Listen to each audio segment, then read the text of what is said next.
Please accept my humble obeisances, Prabhuji. Thank you so much for coming to ISKCON Sydney. We've been anticipating very excitedly your visits, so thank you again for honouring us with your presence, and thank you also for joining us for this interview. We'll start off with a question I'm sure you've answered a bajillion times. Just for our new viewers, could you share how you came in touch with the devotees and sort of how you joined the movement? So you can't really come in touch with Krishna consciousness until you're somewhat ready, because if you come in touch with it before you're ready, it doesn't register. It's like looking in a bakery window but you're not hungry. It's you just look at it and it'll look good, but you can't relate to it because you're not hungry.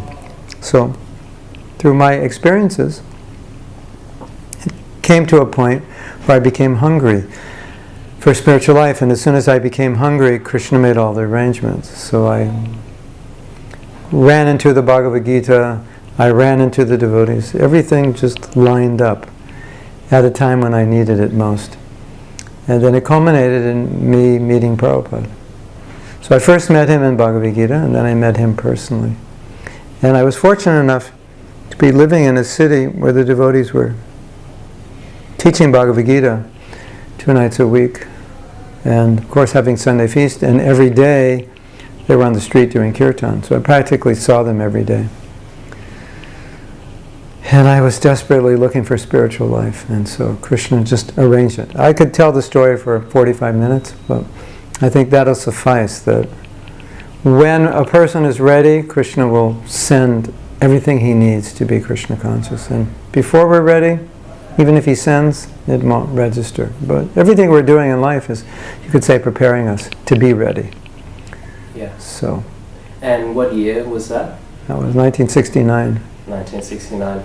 So that was another question I was hoping to ask. That was a different generation to the generation that's right now joining or growing up in ISKCON. Yes. What sort of differences do you find with this next generation compared to the initial one? There are some similarities, but it's funny to have, or to say not funny, but it's interesting to have lived through all of that, because vestiges of that generation and what we did continued, and it still continues today.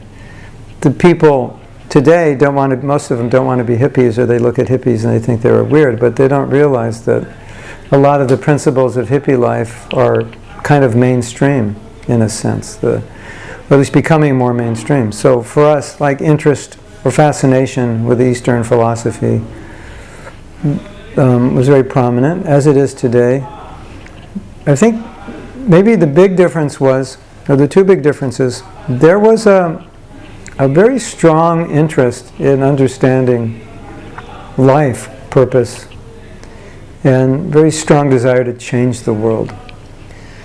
So today people are more into lifestyle change. They're not as philosophical as we were, and they're maybe not as revolutionary as we were.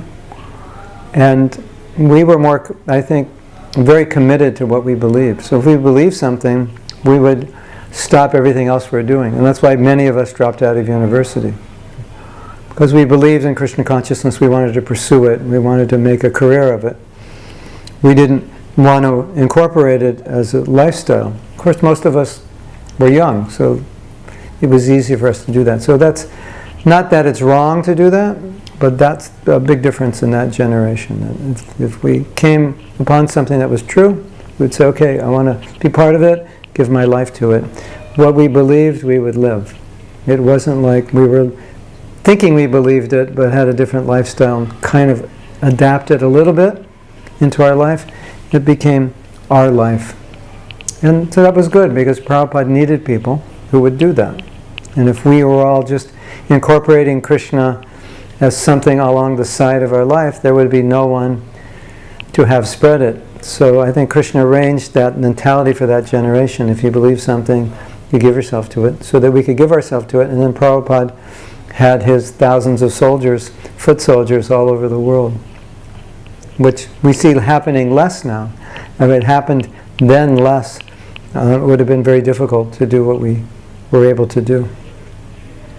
So with that, you come to that there's less of the sort of revolutionary spirit and it's a bit more complacent now. Would you say that's something that we need to reinvigorate within the movement? Or Well, yeah, definitely Prabhupada came to create a revolution. So however you see it, you can stay at home, create your revolution at home, create your revolution with your friends. The idea of revolution was that Prabhupada's vision was the Krishna consciousness can solve the problems of the world. He came to change the world. He came to change people's lives. So however you do it, according to where you're at what speed you do it, that's up to the individual. But the reason that Prabhupada started ISKCON, to make the world Krishna conscious, to change the way people thought, that spirit we have to be connected to. If we lose that, then we lose the purpose of ISKCON. Then ISKCON could evolve into many other things: ordinary religious organization, very social and cultural organization, very Indian or Hindu. It can evolve into many things that it wasn't intended to evolve or to become. Prabhupada intended to create pure devotees who would go around the world and make other pure devotees, and thereby gradually, one by one, we would change the way people live and think. That's what he wanted to do. So if we lose touch with that, then we're lost. So how we live our life is secondary, but the main thing is to understand why ISKCON exists. And in any company, when they lose the why, then the mission drifts away. So that's a danger, that devotees in future generations may lose that spirit of why Prabhupada came and Prabhupada's vision of changing materialistic consciousness into spiritual consciousness. So with that, to keep that sort of emphasis or drive, with the current generation, what sort of, or the current generation coming in, what would you say is some of the bigger problems that you'd say they're facing or that they need to address? One of the biggest problems is the world is a lot worse off in many ways. In some ways it's better, but it's a lot more materialistic. So I think the biggest challenge for people coming to Krishna consciousness now is just the culture that we live in, the intensity of materialism and the social pressure, because now with social media, we're being more programmed than we were. We were programmed through movies, television, and music. Now you have more programming through all the forms of social media. And that's a challenge, because that media is telling you, you're the body and you can be happy with the body, and everyone's being programmed by it. So when you want to become Krishna conscious, because your friends are so programmed by the media, they'll think, oh, you're crazy, this is wrong, and so forth. So that's one thing. And then similarly, if we're trying to give Krishna consciousness, we're giving it to people who are also much more programmed by materialism than our generation was. In fact, our generation was opposing materialism. So we had a very different audience. We would, like sometimes Prabhupada would say something like, if we just eat, sleep, mate, and defend, then our lives are like dogs. And people would find that very offensive, but our generation like that. I go, yeah, they're all dogs. That's how we thought. We were very much anti-establishment. So if a guru comes and says all these people are dogs, I go, yeah, they're dogs. So it's, we were in a different frame, and today, frame of reference, and today it's not so much like that. It's more like people are fitting in. So you have to, nothing wrong with fitting in and having a career, but we have to be careful. The environment when you're around materialistic people, their values, their feelings, their vibration can affect us. So that's a challenge. I think the other challenge is what I just said, the understanding who Prabhupada is, why he came, what his mission is, what his vision is, what he's teaching. If we don't read his books sufficiently or hear from him, we'll lose connection with that. And then we'll see ISKCON maybe in a relative way, relative to ourselves and our friends, or what's happening in our local temple, which may not give a picture of really what Prabhupada came to do. Yeah. So those issues you'd say are more up-and-coming issues, not up, more recent issues. Are there more perennial issues that you'd find need to be addressed by each generation, but that the current one is still falling into? Well, it's different everywhere you go, but the perennial problem is that we have to be Krishna conscious, and if we're not, we can't help other people Krishna conscious. So that problem, if I do A, B, and C, then I think the world will be Krishna conscious. But the A is we have to be Krishna conscious before the B, C, and D, E, F, G. That's always going to be a challenge, and it's always easier to give people Krishna. Here's a book, here's prasadam, here come to a program, than it is for us to be an example. So first thing the perennial problem is always we have to be an example of what we teach. And if we're not an example of what we teach, then people, they can't take us seriously. The problem we're facing in our culture today is people are very allergic to religion and God. So we have to be able to spread Krishna consciousness in a way that they don't see it as some kind of sectarian religion or a bunch of rules. We have to be more sensitive to that now than probably ever before, because people are always ready for Krishna consciousness, because Krishna consciousness is their nature, but they're very resistant now to rules, and you have to and you should. So you have to be careful about presenting Krishna consciousness as rules. Prabhupada never wanted us to do that. It's a science, it's a way of life, it's a philosophy, it's a practice you can incorporate in your life. That's how we have to present it. And then let people come. When we were young, in the early days, practically everyone interested that showed sufficient interest, we would preach to move in the temple. That was the only alternative we knew. It's not like that today. That's not how people think. So we have to be patient with people and let them come. Maybe some will be out here, some in here, some in here.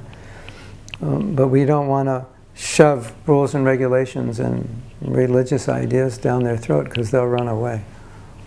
So that's, I think, a significant difference. In my generation, if you talked about God, no one would run away. Now you talk about God, and it makes some people uneasy. So, of course, Krishna's God, we can't avoid it, but there are ways of doing it that require sensitivity to how people think. We have to know how people think. And therefore you have to know what people need, and then you can give them what they need in a way they can digest it. So, and would you say with the way outreach is approached would be one of the reasons why we're seeing more ethnically homogenous groups coming in? We're seeing a little less diversity among bringing in, say, the ratio of people coming in during the temple is far less, has a far smaller percentage of Westerners joining. Would you say that that's an element of it, or? Yeah, because just to give some history for those who don't know, here in Australia, in America, Europe, the movement was, when it began, was like 99% local, because there were very few. I don't know about Australia, but I think it's the same in Australia. There were very few Indians in the country. Prabhupada came in '65. That's when Indians were allowed in America. So when I was a young devotee in some cities, there were like 3 Indian families in a city of 1 million people. So it was all Westerners. The Indian was the oddball. So as society changed, there were appearing more groups. Buddhism became popular, yoga became popular, and other varieties of Indian philosophy became popular. We had competition we never had before. And our program was very attractive to Indians. And it was very attractive to people of the 70s. But when the 80s and 90s came, it wasn't as attractive to those kinds. That was when the lifestyle shift was coming. And people were looking for spiritual solutions, how to become peaceful, how to, overcome stress, anxiety, depression. And these other groups were catering to that. And so people were starting to go to yoga to calm down, de-stress, do Buddhism, vipassana, meditation. And kirtan was even becoming popular, and we weren't even on the forefront of that, which was very unusual. It caught us by surprise. So we didn't make adaptations. So society was moving a little bit this direction. We kept going the same way. And the way we were going was perfectly suited to Indians. Artiks, festivals, prasadam, kirtans, everything in the temple was just, it was perfect for Indians. It was their culture. But society was going away from religion, looking for more of a lifestyle shift, experience, looking for solutions. And we weren't offering it so much, so we were losing the local. So yes, if you want to attract more local people, you have to think of innovative ways. Some places have started their own centers, where it's a neutral environment. It doesn't look like a religious organization. It looks like a place of learning, knowledge, experience. So those are things we can think about, that where people feel comfortable, just sharing, meeting people, learning about life. That can work very well, or just coming for kirtans and gradually learning. In your own outreach, or whenever people generally say Mahatma Prabhu, most people would think first off the sort of like japa seminars and interpersonal relationship classes, and of course kirtans. Is there a sort of how exactly did they become your forte? Oh, okay. To put it that way. Well, there were two reasons. I was looking for a way, well, I could say one way, I was interested by nature in looking at how the emotional, psychological affects the spiritual, and seeing many devotees not doing well spiritually, not because they're spiritually weak, but because they're emotionally unbalanced, and it was affecting them. So, and having to counsel devotees, and most of the problems were not philosophical misunderstandings. They were more emotional, psychological, or relational, or social. So that was one thing. And I had studied a little bit of psychology, and I found certain things were missing in my life. There were certain distinctions I wasn't making, or things that I never learned as a young devotee, or learned in school, or my parents taught me, that helped me. So I saw that it helped me. I would share it with devotees. Even when it came to japa, some things were psychological. Like, I don't even care if I go back to Godhead. Well, if you don't care if you go back to Godhead, why would you chant good rounds? So even on that level, we have to look. And seeing it in myself also. When I would chant bad rounds, and I'd feel like I don't care. Why don't I care? I don't care about myself. Why don't you care about myself? It's a psychological thing that I don't care about myself. I should care. So also I saw that I wanted to reach people through spiritual solutions to their problems. And I thought, well, we could attract a broader audience if we had solutions. So like when we did the forgiveness course, it has so many elements of Krishna consciousness in it, but it's in a context of you have a problem, we can solve it. So that was the idea, solving problems through spiritual solutions as a kind of a testing of how to give Krishna consciousness in a different way. There are some side benefits. You'll attract people that you wouldn't normally attract. They could digest the philosophy because they're digesting it in terms of improving themselves, not as just a philosophy, whether I agree with it or not.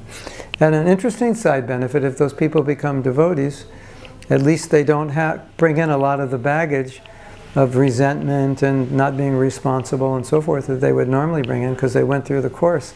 So they're a little bit clean on that level. So that's also nice. When they come, they're a little more emotionally stable. Or we have courses on marriage, so then they make better partners because they went through the course. And so we've used it both for devotees and non-devotees as an experiment to bring people to Krishna consciousness, and also to help devotees, which has helped them a lot, actually, in my experience. Yeah. So springboarding a bit from that, just for a little sample of the sort of things that are addressed in those seminars. Mm-hmm. For all those wanting to improve their relationships with others, would you have maybe a top 5, a top 3, or points of advice? One of the things that I've focused on in my workshops is not skills, but changing consciousness. So if I give you a skill to use with someone and you have a bad relationship with them, and if you don't really like them or get along well with them, you may not use that skill on them because you just don't even like talking to them. And I've just taught you how to communicate, and you say, I don't even like being with that person. So I would rather teach you how to respect and appreciate and see what's inside of you that's creating this resistance to the relationship rather than giving a set of skills. So in all my workshops, they focus more on changing attitudes and consciousness. So if you want an example of a relationship exercise, the way we look at it is just you ask yourself, if that other person was me, and I had to have a relationship with me, what would be difficult about having a relationship with myself? So rather than looking at what's wrong with that person, I look at how difficult it may be in certain ways to have a relationship with myself, and then try to change to make it easier for the other person, rather than trying to change the other person, which never is going to happen, or unlikely it will happen. So I focus more on introspection, see what is going on inside of you that you can improve, rather than pointing the finger at someone else. And if we all do that, it's going to be good. And if we all point the finger, nothing's going to improve. You want more? Just one final question, sorry. Just finally, you have a program coming up tomorrow regarding how to better one's japa. Uh-huh. What sort of things can we expect from that class? You can expect to have your head spin. You can expect to see things.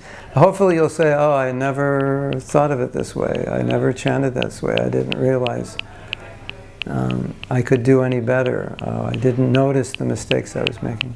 It's a much different way of looking at japa than most devotees look at. And it can have dramatic effects on the quality of your chanting, which will have dramatic effects on your Krishna consciousness, which will then have dramatic effects on your life, here and thereafter. Hare Krishna. Hare Krishna. Jai Prabhupada. Hare Krishna.